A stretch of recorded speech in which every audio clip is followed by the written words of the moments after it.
Hello everybody. I won't attempt to speak Korean. I hope everyone's still awake. I'm not going to dance or do anything like that, but on microphone. Hello. Very good. Thank you very much for having me. It's been a very interesting day so far. I'm really excited about some of the things we've heard about that have been happening in Korea. And I will probably refer to or touch a little bit on some of those. I guess I'm going to be bringing a little bit of something a few of you have mentioned in questions, which is that a lot of our work is the bridge between urban and rural and agriculture and what's actually happening in rural areas and how we think about commons in relation to this work. This is the first time I've ever done this, used the kind of framing of Cosmo-Local to try and explain what we do at Open Food Network. So the first thing that I wanted to say is that Open Food Network, like many of the things that you've talked about today, is all about connection. What we're really doing is rebuilding connections at a whole lot of levels. The first is about agriculture and agroecology and how we actually develop food systems and food production systems that are connected to a healthy environment. Because ultimately, this is absolutely critical. Approximately a third of our greenhouse gas emissions are actually related to agriculture. And that's not even taking into account the potential drawdown from agricultural systems. So research a couple of years ago, Project Drawdown, I don't know if you know it, looked at the top 100 available solutions for reaching zero emissions as quickly as possible. And of the top 20, 8 of them were agriculture and food system based. So ranging from reducing food waste to increasing plant-based diets, but also a lot around land management, agroforestry, how we manage soils, how we manage trees. The massive opportunity space in land management and agricultural systems. We had a little bit of discussion just earlier. In Europe, in the States, in Australia, there's massive interest from young people in agriculture and in farming because it is understood to be such a critical opportunity space, both for response to climate change and also around how we actually reverse the decline in biodiversity, that we can have food production systems that rebuild biodiversity and sequester soil carbon and save the world. So here's just a couple of pictures of some agroecological systems, and the one on the right is a photo taken up at the farm that I'm fortunate enough to have access to, which is an excellent place for reflection and thinking about all of these things, as well as some of the work that we do. So, in order to get this change in agricultural systems, we need to fundamentally transform our food supply chains, or food supply networks as we like to call them, because at the moment our food supply chains, food supply networks don't pass information about what is happening in the production systems, even to customers who are interested. There is, I understand, actually a lot of activity in Korea around this, around organic farming and around distribution systems that do make it available quite easily to people. That's not the case in a lot of other countries. There's a lot of activities, but it can be very hard to access organic food. And what we have been doing in this space is really working on how community-based and locally controlled food supply networks can happen. So these are the kind of distribution and aggregation activities that connect farmers with eaters, that rebuild relationships, that carry information about the ecological practices on the farms, that ensure fair prices to the farms, that provide local jobs, local empowerment, local ownership of those food supply networks. So that's pretty much what we're all about. We're connecting communities through food distribution. We also then work to connect the people who are working on these food distribution enterprises. So we get people from food co-ops and farmers markets and food hubs, ethical wholesalers, organic retailers. We get them together and we try and learn about what's working and what's not working in these models. They're really hard, for all of the reasons that people have discussed. It's really hard to be economically viable in a fundamentally capitalist system where everyone else is externalising their environmental social costs. If you're working with farmers and food enterprises that are trying to internalise those environmental or social costs, it's very difficult to compete. A lot of these are volunteer-based, people get burnt out, all of the kind of issues that have been talked about before. So a lot of our work is about, how do we actually understand which models are working, which models are viable, share the learning around that, make it easier to run these things so that we can have more and more of them supporting more farmers, more eaters, etc. So all of these models are a bit different, but we recognised early on that there's some fundamental patterns that make it possible for us to actually work together across the sector. So we share knowledge, we actually collaborate in supply networks, and we share and develop tools and systems to support these enterprises. So the flagship project, or the first thing that we did, was to create the Open Food Network, which is an online marketplace platform that enables ethical farmers, sustainable farmers, to tell their own stories, sell their produce, etc. So kind of like, Etsy for farmers. But more importantly, it enables collaboration. So rather than those farmers just selling directly and dropping food off to each individual customer, they can develop collectives, cooperatives, marketing and distribution collectives. So it supports that kind of cooperation. And then it also, so that goes from a very small scale to one farmer working with 3 or 4 of their neighbours, up to we work with big multi-farm CSAs that have sort of 60 or 70 farmers and big warehouses in the city, and so there's that kind of range of scales. We also support community buying groups, so bulk food buying collectives and co-ops that are organised by the customers who want the food. So we're basically providing an operating system for those in a networked way that also enables them to cooperate. Everything that we do is open source, so this platform is available. That's just a screenshot of GitHub. It's been open source from the outset. And the reason is that basically in this space, in this alternative food distribution space, there's been a massive proliferation of software and tools. Lots of them are one-man bands. The guy, your neighbour, who can build you a piece of software for your food co-op. And when that guy, your neighbour, gets a bit sick of it, you're stranded. Lots of people end up reverting to pens and papers and spreadsheets and things like that. And in doing it that way, there's no mutualisation of knowledge and resources. Everyone spends a little bit of money that they can't really afford on a system that doesn't deliver anything like what they need. And that money is lost kind of over and over again in a stranded piece of software. Also in this space, there's many private proprietary models who have learned from this food sovereignty movement and all of these models of how to do this kind of food distribution. They encode it in a piece of software, and then they charge the people who they learned how to do it from to use that software. That knowledge is enclosed and not available for adaptation or sharing or anything else. So we believe that if we're trying to build different new food distribution systems, the infrastructure that we build those on, that they rely on, must be owned and controlled by the people who are dependent on them, the farmers and the eaters who buy the food.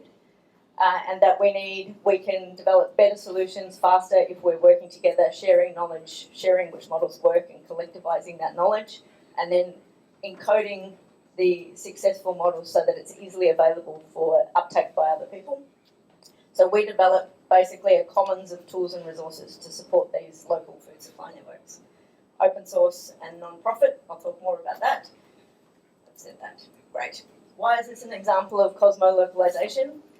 It started in Melbourne, in Australia. We all have worked in food co-ops, community-supported agriculture, veggie box schemes, these kinds of things. We developed our first prototype of the software with our, weighing oranges and packing orders for people. So it's been very hands-on for solutions and the kinds of models that we had in Australia. And at the same time, because we're in Australia, we understand that we're sort of at the bottom of the world. And so we had a good look at what everyone else was doing before starting to do this. So we had a look at what was happening in Europe and what was happening in the States, established that there wasn't an open source software project that was trying to meet this need. We really, really looked for one.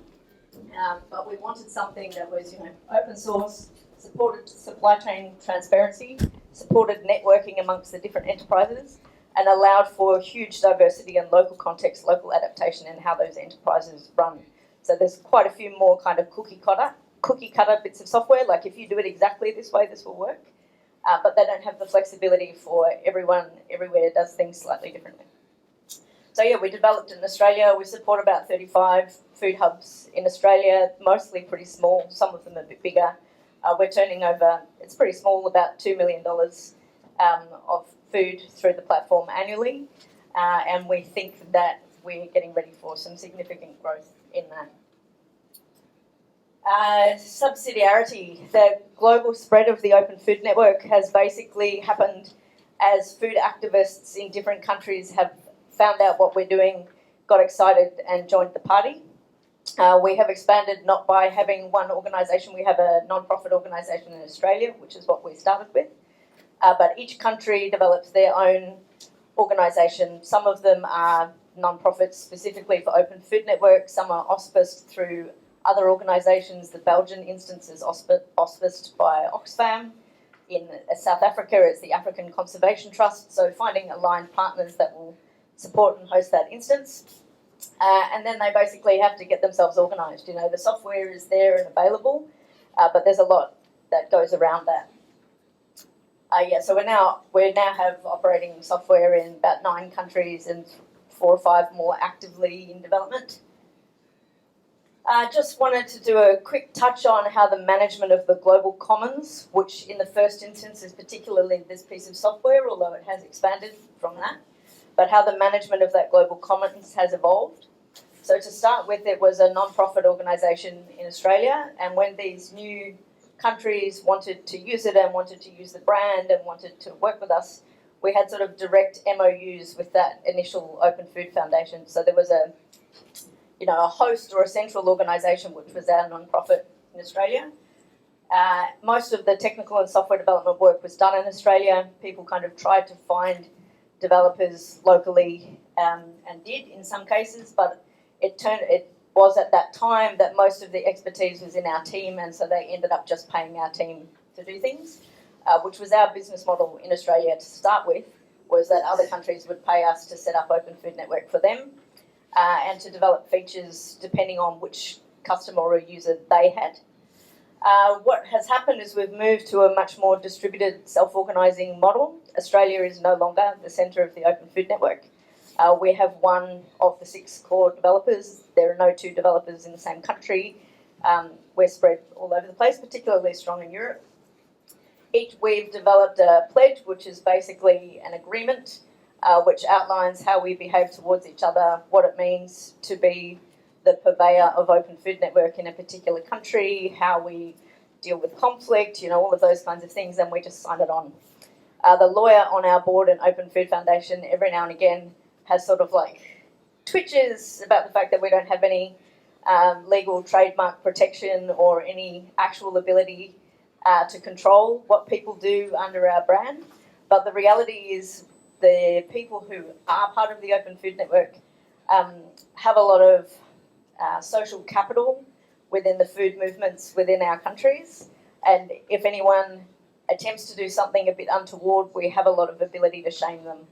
And that has already happened in the States when someone attempted to say, I'm just going to be the Open Food Network, and there was a sort of, quite effective movement that convinced him to transfer the URLs to us and run a white label instead and not try to appropriate the brand, basically. We've worked really hard to move this Australian bottleneck and get to basically a non-hierarchical self-organising community. There are 3 parts of that. One, which I've talked about, which is the pledge, which is basically just our written agreement. The pot, which is where we all contribute into the global pot for the money that we can then use to develop the software or spend on other things. And the pipe, which is basically how we all make decisions about what we're actually developing in the software. And that third one has been a big shift. Initially, there was, people would find developers in their own countries and they would develop something, and we ended up with software kind of going all over the place and being quite confusing. Still is quite confusing, but, we've moved towards, look, we actually need to have a product management team that makes sensible decisions, that's taking information from all over the world and not just responding to whichever user is yelling the loudest, but actually using our collective knowledge to say which models are promising for replication, which models seem like they're actually viable, and how do we focus effort on supporting the kinds of features that they need. We have, critical success factors. I said, it's about connection, and really the only reason the Open Food Network still exists sort of 8 or 9 years in is the people. And we put a lot of work into building the connections and the relationships and the people. And people, this morning the presenters touched on this. you know, if you're trying to build a project like this based on everyone is getting paid really well, it won't work. We describe ourselves as, you know, it's sort of like if you put a tree in, and particularly in Australia, you don't actually want to water it too much. You need it to put down a really deep, resilient root system so that it can make use of any bit of water that comes. And we're very much like that. We have a deep root system of a lot of things can operate without money, which means that we can make very effective use of money when it does arrive. And these are the people who make that happen. Which we basically believe that how we work together is as important as what we create. And again, this has been touched on in the face of the global crises and things that we have, actually learning how to work in commons, how to make decisions together, when people are spread all over the place and have different needs, can be very challenging. And that's very much our practice, and very much about what's been life-changing for me, I guess, in the Open Food Network, is learning with this community how we do things together in quite stressful, often stressful situations. We've put this together. I'll just read it out. We do this because we believe in and love the world we're helping to bring to life. Our community supports individual and collective fulfilment and strengthens us for the extremely intellectually challenging, often frustrating and hard.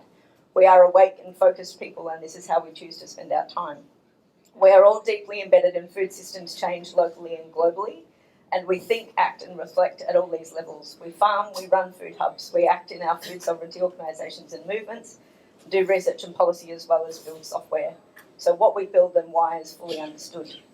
And this last point, we aim to provide sufficient livelihoods that enable us to commit ourselves to this, is a critical part of our development and some of the decisions that we make about who gets paid, what, when, and how, coming very much from a sort of self-assessment of what do we need, not from what would be a commercially acceptable rate. Just a couple of points on, you know, we take the time and we build the structures that create these relationships. These relationships are what keeps a project like this going. Was mentioned earlier in relation to the Mother Centre, we've definitely had some informal but very effective non-violent communication training from members in the community when situations have, you know, flared. Clear, constant communication, which, given that most of us are together physically very rarely, takes a bit of work. We have structured and unstructured, so we have monthly online calls just generally to catch up on anything, and now we have a whole structure of different calls. This is a photo from the delivery train. We call it Hangout Last Night, which is where we're making decisions about exactly which developer is doing what in the software, what the priorities are, reshuffling priorities, etc. And the reason I took this particular screen grab was because someone had just cracked a joke and everybody's laughing. And that's a critical part also of the community. There's a lot of cartoons, a lot of jokes, a lot of keeping it light, even when things are kind of serious and hairy, like someone's server's gone down for some reason, no one's really sure why. There's some really good vibe. We've started now at least annually, the Europeans do it more often, getting together in person, because that's when you can form the really deep kind of connections and that really deep trust that enables you to navigate sometimes clumsy online communication. When you know that this person is, you know, really on board and really values aligned, you keep listening even after they've said something that you might think was a bit offensive or stupid. So it's really important to be building those kinds of relationships and constantly refining our processes for how we work together and how we get things done. So we've come this far with a total of about 1 million Australian dollars, which I don't know how you multiply into Korean won yet, in grant and crowdfunding. And we've been able to do this basically because of massive amounts of volunteer labour, reasonable livelihoods approach to payment. Even our absolute top developers get paid way less than half of what they would get paid commercially. But we've worked out a kind of self-nominating payment system that's based on what do you need to commit as much time as you can to Open Food Network, and then how do we make that happen. It's really interesting because at the moment we have a cash flow kind of, I'll call it a slowdown, and we've been in a situation where we're really testing the roots of the trees, and so at the moment we're operating basically on across 5 developers, I think it's about 10 paid hours a week, and all of the developers have said, I'm happy to volunteer a certain amount of time until we get back out of this situation. So that's the kind of the depth of commitment, and we've got a solid process for finding and keeping people who have that kind of commitment. This model that we have around, which I think reflects what the urban agriculture guy was saying about not having one organisation getting bigger, but encouraging local organisations, encouraging local subsidiarity, means that we've shared the workload of fundraising. And I had a sort of 3 or 4 year break. I did a lot of fundraising in Australia initially, and then just sort of sat back while the UK, France, Canada went off, fundraising, which has been really good. We've been able to tap a whole lot of different networks into what's effectively going into the same kind of commons that we're developing. And we're doing a lot of cross-subsidisation from other work. So this is effectively trying to develop the service economy that comes from, as was talked about, the reputation and skills that we have broadly in the food system space. We develop resources, shared learning events and projects. We do software and enterprise consultancy, particularly for other food enterprises. So we're now doing software development for another big food hub on a different platform in Australia. We're working in France. They're working with the French CSA, Community Supported Agriculture Network, managing their software for them. We're just in discussions with a big American food hub provider to take on software for them. And this is partially because of the technical and software team we've developed, but also because of the fact that we've worked out how to actually get an open source community working, and people want to have that around their software.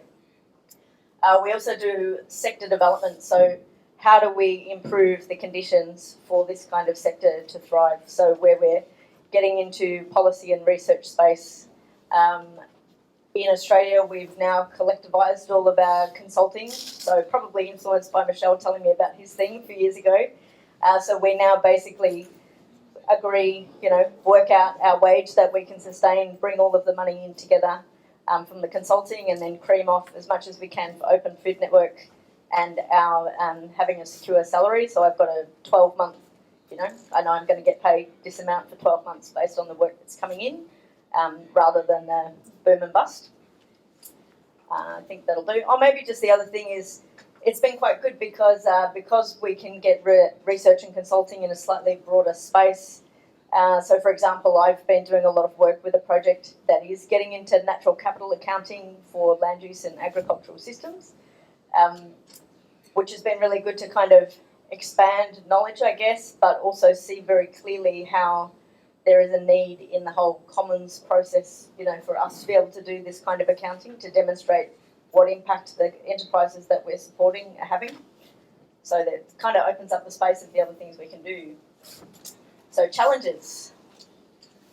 Costs real money to build great software.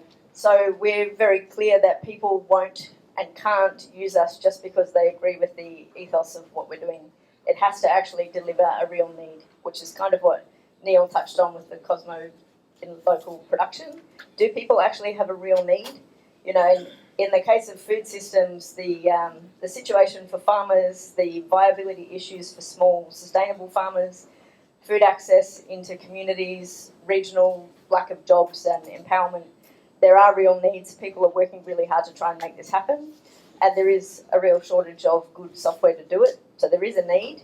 And we're a long way from being as good as we'd like to be, but we're one of the best available, certainly in Australia. We're certainly the best open source option in most of the world. We have a very diverse user base, which means we have very diverse feature demands. Lots of people want lots of different things, and that can be really challenging. And our kind of response to that is, as I said before, trying to get better at our surrounding research around which models are working and why, and then focusing efforts on supporting those. The reality is what we've ended up with is a tech monolith. It's one big giant piece of code that is extremely hard to change. It's extremely hard for casual open source contributors to get on board with it. Because we've bootstrapped with so little money, we have a lot of tech debt. We have a lot of things that haven't been upgraded and need to, and we're working through it, but it's really expensive. And there's a challenge in terms of our users around, look, we need to upgrade massive amounts of the architecture We need to do this if we're going to scale, but it means that our resources are going into that, so you're not seeing rapid feature development. We do have a committed and skilled core team, but we have a massive gender pay gap problem in Open Food Network, which has had a lot of very interesting discussions of late, particularly because, you know, we've prioritised development and all but one of the developers are male.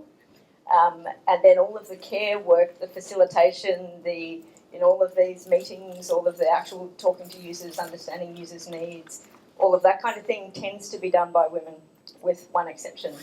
So there's this real divide when it actually comes down to who's getting paid how much and for what. That means that I haven't done the numbers, but I'd be guessing about 75% of the total money that's come through Open Food Network has gone to developers, which we're working on by this time. Also, just I guess it's connected to the tech monolith. We're open to new pathways for delivering for the sector. Like this, we're working with technology that we chose now sort of 8 or 9 years ago. Lots of things have happened since then. If I could count the number of times that people have said to me, you should throw it out and start again with blockchain. It's sort of like, maybe we should. I'm going to give blockchain a little bit more time to mature. And we've been having interesting conversations about holochain, about all sorts of other things that are emerging that might be better than what we have. But at the same time, we're supporting quite a significant user base around the world. Right now, we have very scarce resources, so we can't just sort of say, oh, you know, we're dropping that and we're going to try a fun new experiment with blockchain.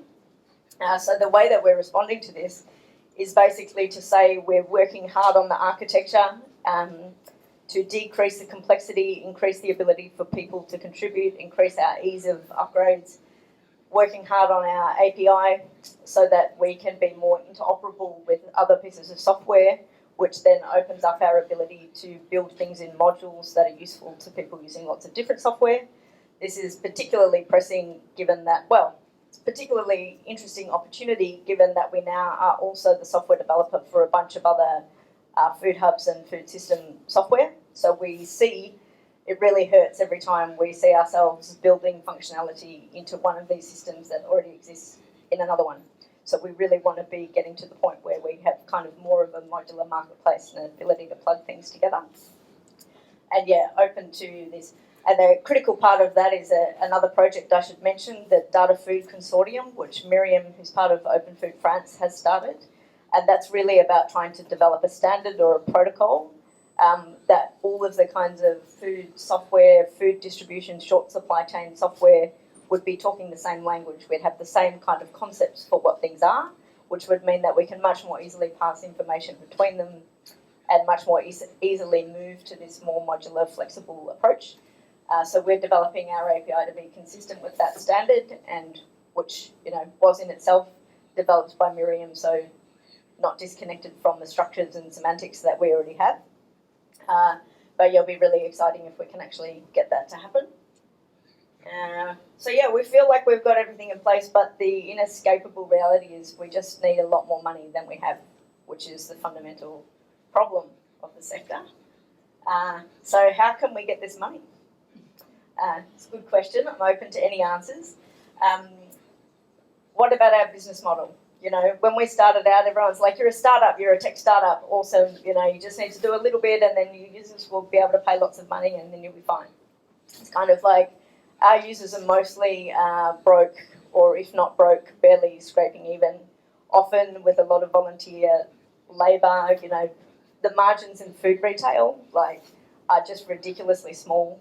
And as I mentioned before, if you're trying to work with environmental regenerative farmers, you're trying to make food accessible to everyone. You don't want to be just serving people who can pay a whole lot of money for organic food.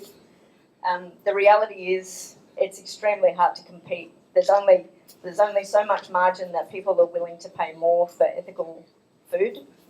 So it's really tough. So our users, we do have user contributions in every country, every instance has their own business model based on their understanding of local conditions.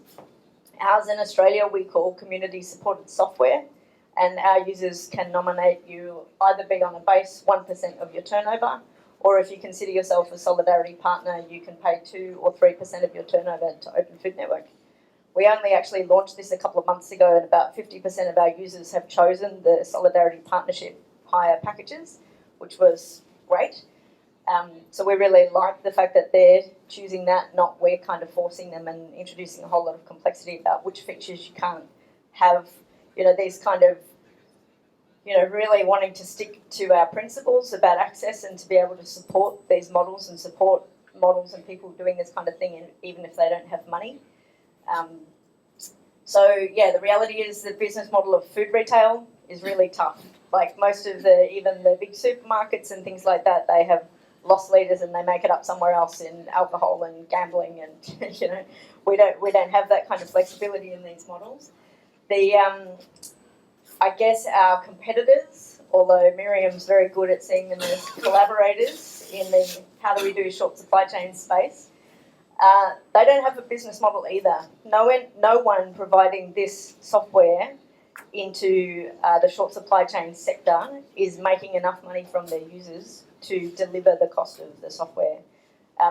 We've had more and more of an understanding of this over the last few years. Things appear with a whole lot of noise and shebang and whatever, and then sort of quietly close doors a little bit later or pull back in and go, no, we've overreached. Actually, the costs of software development, even under our conditions, are, they're high. But we're really sure that open source is our strength, not our problem. There's no way that we would still be here and still operating if we weren't open source, if we didn't have this model that had activated people all around the world to work together, to fundraise together, etc. Plenty of others, have tried to do it, been sure they couldn't be open source, tried to open source later, but then had no community. So it's there's a tussle there, and the problem with developing the business model or getting the money we need is not because we're open source. The problem is that we won't sell it, that we can't sell a future promise of equity, or that you can sell us out for millions of years, millions of dollars down the track. So even the ones like Food Assembly or Farm Drop, or can't think of the one in the States, they raised like $15 million. Some of them have even raised a whole lot more than that they've pumped into software platforms and customer service, and they're still not breaking even from a business model perspective from their users. The only reason that they can raise that money is because they've been able to convince a venture capitalist that somehow magically that will change at some point and this thing will become profitable, or we can sell it to someone else who believes that it will become profitable. Also, we're quite resistant to loans, or certainly paying interest on loans. Like, this sector desperately needs investment, not extraction. So we're really quite concerned about anything that would suggest that we're going to be in a position to pay back, $3 million over the next 5 years or something. Like, we don't see it. And maybe if we can reach a critical point where we're like, yeah, great, we've got the scale, we've got the numbers, then we could pay it back. But we don't want to hang that around our necks and the necks of, this whole sector. And quite frankly, any money we can get into this would be, best reinvested in these local communities, in these food hubs. So basically where we're at is that we have to be able to sell the impact. We have to be able to sell the common benefits of this common infrastructure. And having got to the point where we really feel that we do have the ingredients lined up, we've got the people, we've got the processes, I'm now spending sort of the next 6 months and the last couple of months just really going, okay, we're going to go and find millions of dollars. We're starting to talk to philanthropists. We're starting to actually think about that. We're open to different kinds of structures. So we're open to different discussions about that, but really we think we're looking for philanthropic money. We're looking for untied donations of, $3 to $4 million that enable us to really get this technical base behind us. We're working on this new story around infrastructure for the commons and what it will deliver for the whole sector worldwide, and really trying to get clear on our impact and how we can clarify and measure and report on what is being achieved by our users. So it's a sort of level removed. We have to show the importance of these food distribution enterprises to changing the land use to regenerative agriculture, and we have to show that what we're doing is the way to unlock that. So we're working pretty hard on that, which is why I've got interested in accounting. Not because accounting is fun, but because we do really need to see that we're achieving what we need to achieve on the planet, and we need to see which part of what our impact on that is. And I talked about that openness into how we do it. So that's just a summary. Community building and commons, building locally owned and controlled food supply networks. Come a long way, got a long way to go. That's it.